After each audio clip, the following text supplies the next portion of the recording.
오전 12시 많은 참여 바랍니다.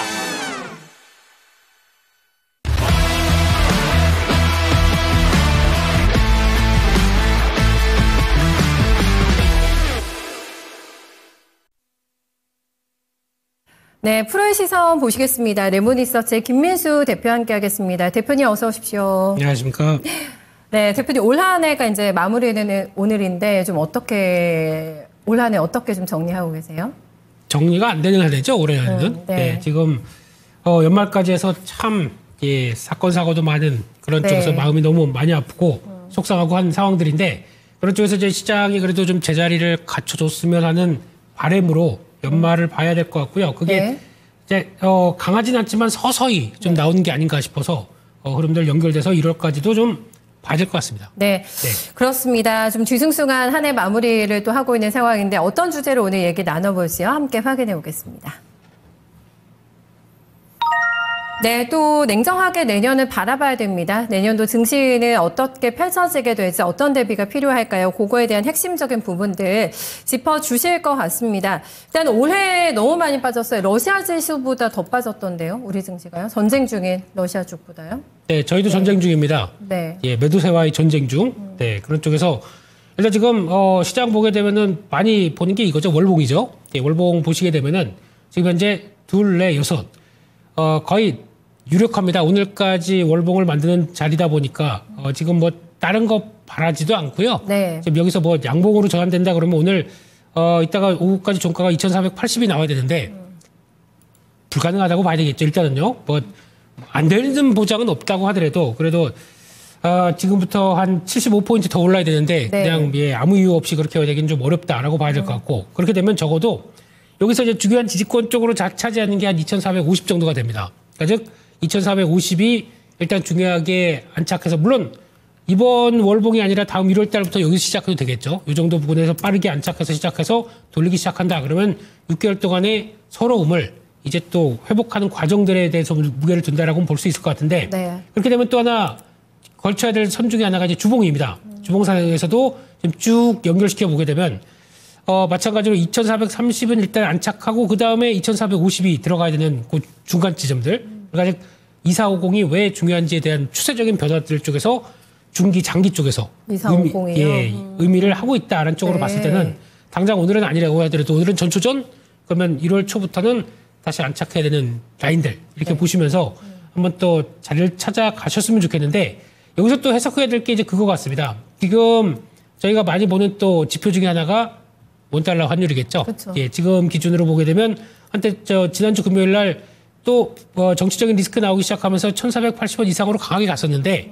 지금 이제 약간 좀 완화돼서 1,471원. 그러니까 그만큼 지금 자리가 정상적이겠느냐라는 쪽에 대해서 약간 반락이 나오는 부분들도 한번 눈길이 가야 될 것 같고 오장 이 부분이 좀 넉넉하게 또 1,470원 밑으로 좀 자리 잡기 시작해서 원화 약세가 좀 누그러지게 되면 시장에 대한 반응도 다를 것이다라고 봐야 되겠죠. 그래서 결론적으로 보게 되면 이때 고가 때를 빠르게 들어오는 게 제일 중요할 것 같고요. 그렇게 되면 지금 1,445원 이때가 가장 강하게 반응했었을 때가 그 레고랜드 사태. 그래서 이제 내수에 대한 여러 가지 부정적인 모습들이 가장 컸을 때가 이쪽이었었죠. 레고랜드 때. 네. 그때 고점 때 부분까지 본다 그러면 1,445원, 1,450원 밑으로 한번 자리를 차지하기 시작해야 시장이 이제 좀 안정을 받는구나라는 쪽으로 볼 수가 있기 때문에 그런 과정들을 좀 더 눈여겨보고 앞으로의 변화를 체크하는 또 매크로 지표 쪽에서 체크하는 것도 중요하지 않나 생각되고 있고요.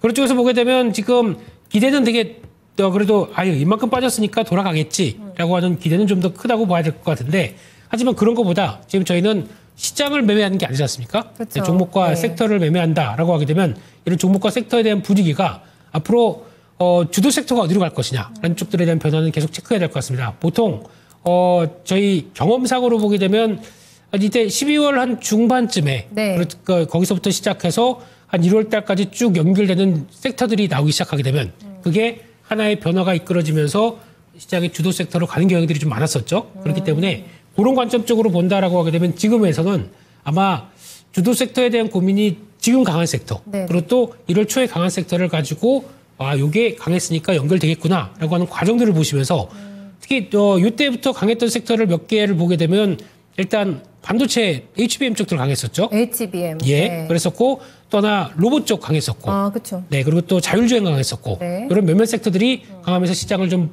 버텼다라고 하게 되면 그런 모습들 쪽에서 물론 그 전부터는 저희 뭐 소비재 관련된 쪽들에서 뭐 삼양식품이나 뭐 파마리서치나 이런 쪽도 있다고 하더라도 그런 조선 쪽도 있겠죠. 그런 것들, 조선. 예, 그런 것들과 함께 여전히 섹터로 접근하게 되면은 솔직히 한 10개 섹터 안쪽으로 들어올 겁니다. 네, 그런 쪽에서 변화를 해보시면서 그리고 예, 또 오늘 같은 경우는 또 바이오주 같은 경우도 하나 동참하기 시작하죠.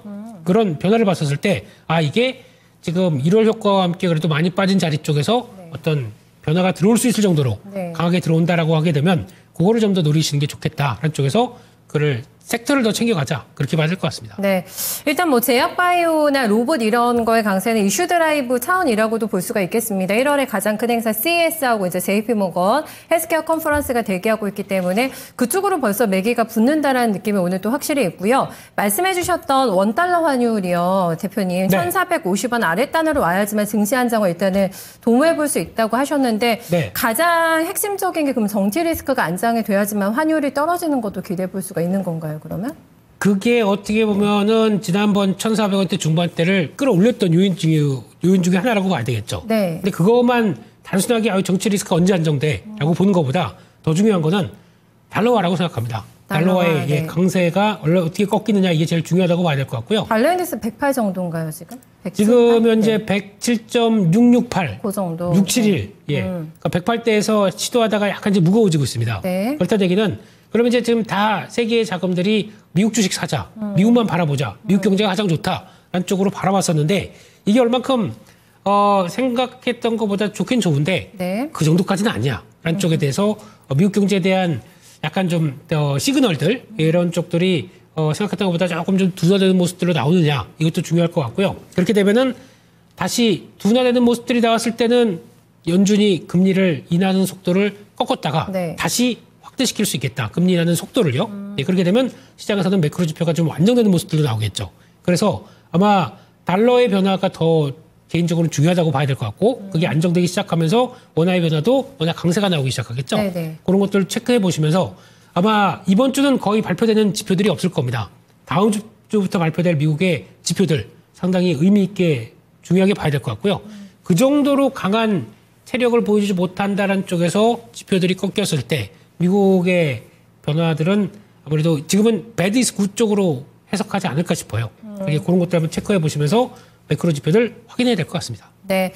배드이즈 굿이 될 것 같다 지표 차원에서는 아무래도 미국에서 금리 인하 결정을 굉장히 신중하게 하겠다고 발언했기 때문에 그거 이제 내년에 중요하게 보셔야 된다고 하고요. 달러 인덱스가 여기서 더 치고 올라가느냐 그게 또 중요할 것 같은데 환율이 안정되려면 여러 가지 요인이 필수로 뭐 필요하겠습니다.만 정치적인 리스크 안정 그리고 달러의 흐름도 연관돼서 보시면서 달러가 빨리 안정이 돼야 되잖아요. 요거를 키포인트로 확인을 좀 해보시면 될 것 같습니다. 한 10개 정도 섹터로 추릴 수 있다고 하셨어요. 내년을 네. 준비하는. 네. 대표적으로 좀 반도체가 되지 않을까 싶은데 삼성전자 퍼포먼스 너무 오래 실망스러웠기 때문에 네. 반도체 전반적으로 내년비 어떻게 보실까요? 네, 그렇게 기대감이 크진 않습니다. 네. 크진 않다고 하더라도 선별적인 쪽으로 바라보는 게 제일 맞지 않나라고 생각되고 있고요. 그런 쪽으로 봤었을 때 반도체 쪽에서 기대할 수 있는 쪽들은 그래도 일단 메모리 반도체 전반적인 업황 호조라고 보기는 어렵겠죠. 아직까지 수요가 살아나기도 어렵고 네. 중국도 막 쫓아오고 있고 그런 쪽에서 약간 사면 초과의 느낌 쪽에서 얼만큼 속도를 내주느냐 네. 이게 관건인데 그러면은 내년도 어차피 이제 AI가 가장 큰 화두가 될 수밖에 없겠고 그럼 AI 쪽에서 한국은 절대 주도적인 국가가 아니기 때문에 네. 주도적인 국가가 아닌 관점에서 뭔가를 찾아간다 그러면 그래도 명함 내밀 수 있는 거는 한국은 HBM밖에 없습니다. 메모리 반도체에서 또 한 축이겠죠. 그럼 그쪽을 잘하는 쪽들 찾아가는 게 제일 중요할 것 같고 내년 같은 경우도 AI 쪽이 계속 투자는 계속 이어진다라고 보게 되면 네. 특히 또 투자는 엔비디아만 바라보던 쪽에서 좀 바뀌기 시작합니다.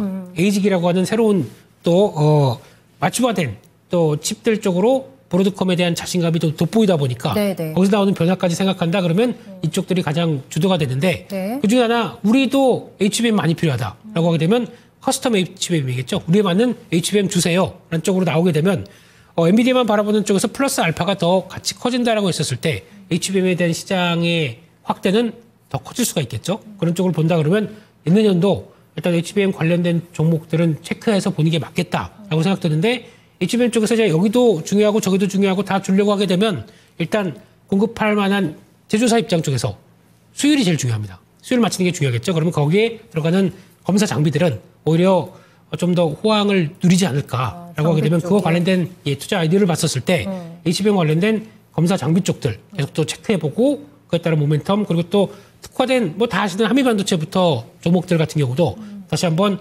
실적이 안 좋아서 빠진 게 아니라 그만큼 받았던 고밸류가 꺾이기 시작하면서 나왔던 부분까지 생각한다 그러면 어차피 실적은 돌아가는데 그 돌아가는 실적에 맞춰서 다시 성장을 얼만큼 보일 수 있는 종목들에 따라서 변화가 바뀌기 시작하겠죠. 그런 것들 체크해 가시면서 보는 게 좋겠다라고 봐야 될 것 같습니다. 그러면 뭐 삼성하고 하이닉스를 대표적으로 필두로 얘기해 주신다면은 하이닉스가 조금 더 퍼포먼스가 날 거라고 보는 게 맞는 거겠네요. 그럴 내년에? 수밖에 없겠죠. 네. 예. 실적 방어력이 HBM을 통해서 메모리 반도체 약간 부진한 모습들을 잘 커버한다.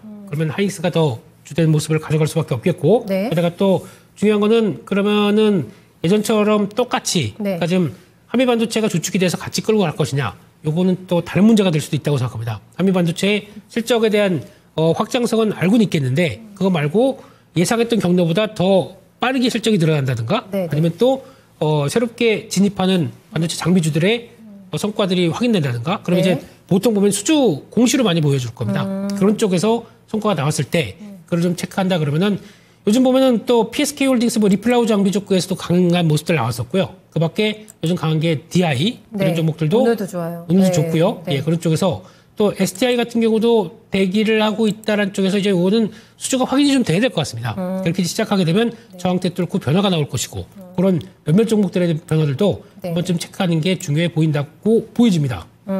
알겠습니다. HBM을 필두로 해서 커스텀 반도체 쪽을 잘 보셔야 될 것 같고 지난주 후반부터 장비체 굉장히 장비주들이 강하게 드라이브 걸었거든요. 이쪽도 꾸준하게 핵심적인 종목들 체킹을 해 두셔야 될 것 같습니다. 그리고 이제 내년에 저희가 CS를 바라보고 있는데 관련돼서 종목들이 먼저 많이 움직였잖아요. 네, CS 2022호 효과 계속 있을까요? 이럴 달에도요? 없으면 안 되겠죠. 그나마 종목과 섹터 쪽에 강한 모습들을 보여줄 때 하나의 주축이 될 수밖에 없기 때문에 이쪽 관련된 내용들 체크하는 게 중요할 것 같고 그중에서 저희가 또 PS를 볼 때마다 가장 처음으로 체크하는 게 누가 기조 연설자냐. 이거 많이 체크하지 않습니까? 오랜만에 또 등판하시는 우리 젠스너 선생님. 이쪽이 또 엔비디아와 함께 분명히 이제 엔비디아 관련된 얘기들을 많이 하겠지만은 그 중심은 AI가 앞으로 우리 생활을 어떻게 바꿀 것이냐라는 쪽에 대해서 좀 더 강조를 하고 그러니까 우리 아직 안 죽었다 이런 쪽으로 얘기는 또 분명히 할 거고요. 그런 쪽에서 엔비디아를 바라보는 것뿐만 아니라 제가 보기에는 AI 시대에서 나오는 어떤 여러 가지 변화와 아이디어를 체크하는 게 제일 중요할 것 같습니다. 그럼 결론적으로는 AI를 왜 그렇게 돈을 많이 투입해서 성과를 내려고 하겠느냐, 학습을 그렇게 많이 하겠느냐, 결국에는 추론 과정으로 가야겠죠. 학습 다음에 추론. 그러면 추론은 뭘 위해서 하겠느냐? 그러면은 인간을 위해서 편하게 할 수 있는 여러 가지 과정들을 도와주기 시작한다. 그럼 저희가 얘기하는 그냥 비서입니다. 이 비서 역할들을 충분히 했었을 때 나오는 AI 에이전트에 대한 효과들. 그러면 결국에는 소프트웨어 쪽이 가장 큰 부각을 받을 수밖에 없겠다고 봐야 될 것 같고 그런 학습된 AI가 탑재돼서 어떤 역할을 한다. 그러면은 가장 중요한 건 두뇌를 달게 될 로봇이겠죠. 네, 그에 대한 또 부각도 많이 될 거고, 게다가 또 자율주행도 AI가 가장 또 기반이 깔려야 할 수 있는 변화다라고 하게 되면 자율주행에 대한 얘기도 많이 나올 수밖에 없는데 이런 것들 다 합치게 되면은 결국에는 로봇 잘하고 거기다가 자율주행 기대감 높고 그걸 통해서 또 기반으로 우주항공도 잘하고 회사가 딱 하나만 생각나네요. 네, 그렇게 되긴 하는데 이게 지금 최근에 올라갔던 게 기대감이다 보니까 그 기대감 이후에 나머지도 이 정도의 성과를 보여줄 수 있어 라고 하게 되면 거기서 변화들은 더 강하게 나올 수 있겠다. 한쪽에서 로봇 쪽 그리고 또 자율주행 쪽. 자율주행, 소프트 AI 쪽하고. 예, 소프트 AI 쪽하고. 쪽 AI 소프트웨어 쪽들은 그래도 미국 시장에서도 내년에 핵심이라고 생각되고 있고요. 미국 시장이 이제 단기적으로는 약간 좀 조정권의 모습을 갖춰져 있기 때문에 지금 당장 들어가지 마시고 속도 조절하는 것들 보시면서 그거를 맞춰가시면서 그리고 또 다음은 한국도 그래도 뭐 종목적 장세가 움직이기 시작한다 그러면 그런 종목들이 변화를 가져갈 수가 있기 때문에 그런 종목들에 들어가는 섹터와 종목들은 내년 1월 달도 잘 체크해보자 이렇게 봐야 될 것 같습니다. 전문가님께 아니 대표님께서 유심하게 보고 계신 종목 저희한테 마지막 연말 선물로 조금 주고 가실 만한 건 있으세요? 구체적으로? 선물이요? 네. 세 배나 드리. 좀 주세요. 예. 네. 종목 일단 로봇 쪽에서는 이거 빠지고는 못 갈 것 같습니다. 뭐요? 레인보우 로보틱스요. 아, 이거요? 예, 이게 가야 그다음에 다음 후속 주자들이 또 강하게 대상으로 보시는군요. 그렇죠. 예, 네. 그래서 아마 협동 로봇 쪽에서 그래도 한국의 입장 쪽으로는 네네. 역시나 또 라인업을 좀 펼쳐야 된다라고 하게 되면 이 회사와 뉴로메카가 최근 들어서 가장 강한 모습들이었다고 봐야 될 것 같고 네. 그런 쪽에서 개인적으로 로보티즈 같은 경우도 아마 후속 매수세 그렇게 나쁘지 않기 때문에 네네. 계속 관심 있게 보는 거 좋아 보이고요. 시장에서 또 클로봇도 후보 종목으로 많이 나오고 있더라고요. 네. 지금 많이 붙어요, 거래가. 네. 네. 예. 근데 신규 상장주고 네. 게다가 보스턴 다이너믹스의 유통 판매 협력사다라고 하게 되면 투자 아이디를 확 가져가기가 조금 좀 약해서 네. 그런 쪽들은 염두하시고 그런 몇몇 핵심적인 종목들 보셨으면 좋겠고요. 자율주행은 뭐 강한 거 뻔합니다. 지금 예전에는 한번 퓨런티어를 얘기를 많이 했었는데 그런 약간 너무 한정된 부품 쪽으로 가는 것보다 확장적으로 나갈 수 있는 쪽들이 어디겠느냐라고 보게 되면 아마 SOS랩이 가장 뭐 무난하지 않을까. 근데 물론 많이 올랐습니다. 예, SOS랩. 예, 많이 오른 이유가 네. 있겠죠. 네. 네. 그렇기 때문에 네. 거기서 나오는 변화까지 생각한다 그러면은 아무래도 시장의 탄력들이 좀 더 강화될 가능성이 높다라고 봐야 될 것 같고 또 특히 이제 한국은 약간 그러니까 라이다까지 펼쳐지면서 나올 수 있는 변화까지 생각한다 그러면 그것들이 좀 가져가는 변화가 좀 더 클 것 같다라고 봐야 될 것 같고 그밖에 뭐 스마트 레이더 시스템 이런 쪽으로도 확장되는 걸로 보여주는데 결과는 미국 시장에 테슬라 잘 사는 것도 또 하나의 전략이겠다. 이것도 말씀드려야 될 것 같습니다. 네. 진짜 냉정하게 봐야 될 것 같아요. 국내 주식이냐, 네. 정말 미국 주식에서 주식을 봐야 되냐 고민이 좀 깊어질 것 같은데 주신 종목들 저희 내년 선물로 잘 추려놓고 있겠습니다. 대표님, 네. 올해 수고 많으셨고 내년 뵙겠습니다. 고맙습니다. 감사합니다. 네, CS가 화두입니다. 이제 8년 만에 엔비디아, 젠슨 황 엔비디아 CEO가 기조 연설에 나서게 되는데 AI가 화두가 될 것 같아요. 네, 일상에 이제 밀착하게 되면서 어떻게 우리 미래가 구체화될 것인가에 대한 얘기를 썰을 많이 풀어나갈 것 같은데 관련된 종목들 잘 추려두시면서 내년도 준비하셔야 될 것 같네요. 네, 지금까지 프로의 시선이었습니다.